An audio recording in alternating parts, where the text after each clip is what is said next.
ओम श्री गणेशाय नमः।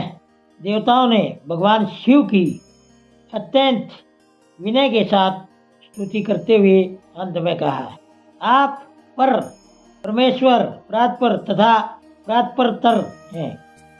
आप हर जगह व्याप्त रहने वाले विश्व मूर्ति महेश्वर को नमस्कार है।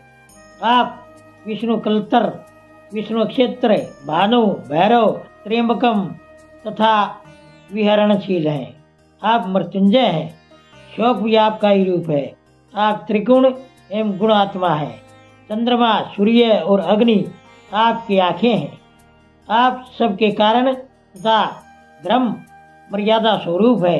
आपको नमस्कार है। आपने अपने ही तेज से सारे जगत को व्याप्त कर रखा है। आप निर्विकार, प्रकाश पूर्ण, चिदानंद स्वरूप परब्रह्म परमात्मा है। महेश्वर, ब्रह्मा, विष्णु, इंद्र और चंद्र आदि सभी देवता तथा मुनि आपसे ही पैदा हुए हैं। क्योंकि आप अपने शरीर को 8 भागों में विभक्त करके सारे संसार का पोषण करते हैं, इसलिए अष्टमूर्ति कहलाते हैं। आप ही सबके आदि कारण करुणामय ईश्वर हैं। आपके भय से यह वायु चलती है।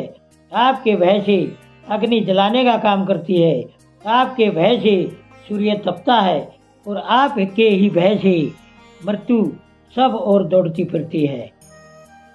महेशान परमेश्वर, खुश होइए, हम नष्ट और अचेत हो रहे हैं, अतः सदा ही हमारी रक्षा कीजिए।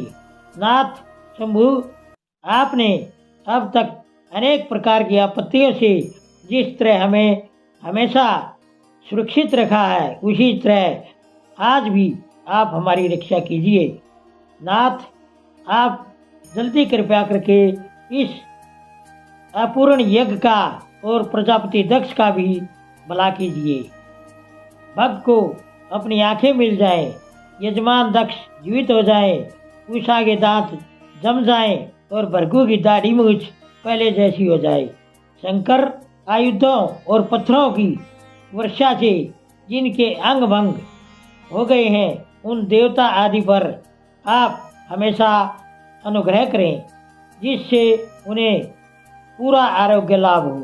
नाथ, यज्ञ क्रम पूरा होने पर जो कुछ शेष रहे वह सब आपका पूरा पूरा भाग हो, उसमें और कोई हस्तक्षेप न करे। रुद्रदेव, आपके भाग से ही यज्ञ पूरा हो, नहीं तो नहीं।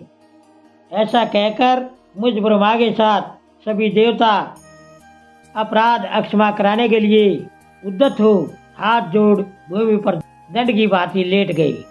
ब्रह्मा जी कहते, नारद, मुझ ब्रह्मा, लोकपाल, प्रजापति तथा मुनियों सहित श्रीपति विष्णु के प्रार्थना करने पर परमेश्वर शिव खुश हो गए।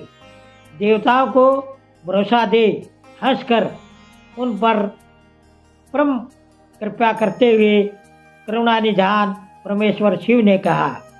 श्री महादेव जी बोले, सूर श्रेष्ठ ब्रह्मा और विष्णुदेव, आप दोनों सावधान होकर मेरी बात सुने।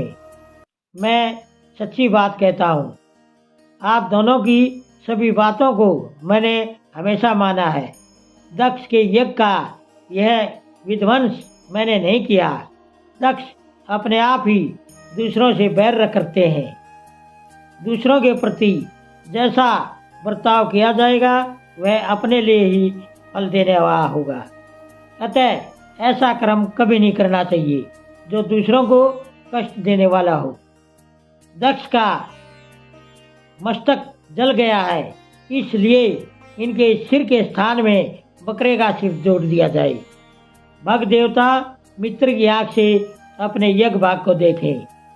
उषा नामक देवता जिनके दांत टूट गए हैं, यजमान के दांतों से अच्छी तरह पीसे गए यज्ञान का भक्षण करें। यह मैंने सच्ची बात बताई है। मेरा विरोध करने वाले भृगु की दाढ़ी के स्थान में बकरे की दाढ़ी लगा दी जाए। शेष सभी देवताओं के जिन्होंने मुझे यज्ञ भाग के रूप में यज्ञ की अवशिष्ट वस्तुएं दी हैं, सारे अंग पहले की तरह ठीक हो जाए। अधौर्यु आदि याज्ञिकों में से जिनकी भुजाएं टूट गई हैं वे अश्विनी कुमारों की भुजाओं से, और जिनके हाथ नष्ट हो गए हैं वे उषा के हाथों से अपने काम चलाएं। यह मैंने आप लोगों के प्रेम वश होकर ऐसा कहा है।